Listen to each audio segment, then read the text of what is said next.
Hi, so we're here to discuss the bandsaw. So with the bandsaw, what it is used for is in order to make irregular cuts that we wouldn't be able to make with a different machine.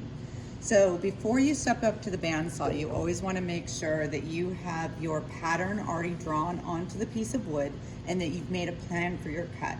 In this case, these pieces right in here, trying to get those out would be very difficult, and therefore we would want to make relief cuts that would go into the piece of wood so that when we were turning a sharp turn, the pieces of wood would pop out versus stressing our blade and turning the blade and causing the blade to break.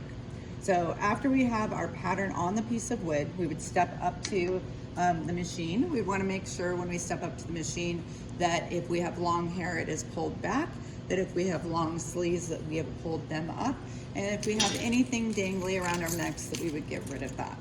So we want to make sure that our clothing is appropriate always when we step up, and that we have glasses covering our eyeballs. So now that I have my piece of wood and that my clothing is appropriate, I'd make sure nobody was standing to the right-hand side of the bandsaw, because if the blade were to break, there is a chance that the blade can come out the side and the blade would be hanging out in this space, which is very too close to somebody's face if they were standing there.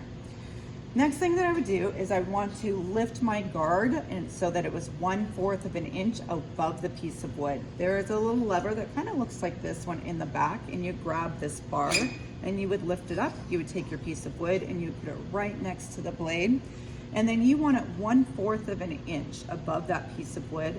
So happens a pencil is a good height to be able to determine 1/4 of an inch. So I put that right on top of my pencil, and that way when I tighten this little lever right back here, it would be at a good height. Now the reason that we do that height is so that your finger is less likely to get put into that blade if there was an accident.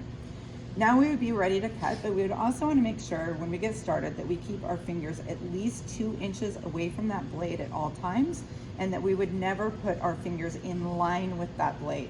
If our piece of wood were to split, it turns out that the next thing in line after the piece of wood would be our thumbs. Now this machine was originally created to cut meat, and so you can imagine how it could go through 2 little thumbs if you were pushing with your fingers in line with the cut path. So we'd always have our fingers off to the side. So then we would turn on the machine. Your on button is going to be right here. The green is your start and the red is your stop.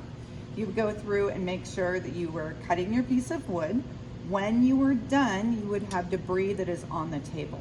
You never want to reach towards a live blade, so you either need to turn off the machine and allow the blade to completely stop before you remove the piece of wood, or you can use a piece of wood or a push guard in order to slide any debris that is still sitting on the table, either when you're done or when you're in the middle of a cut.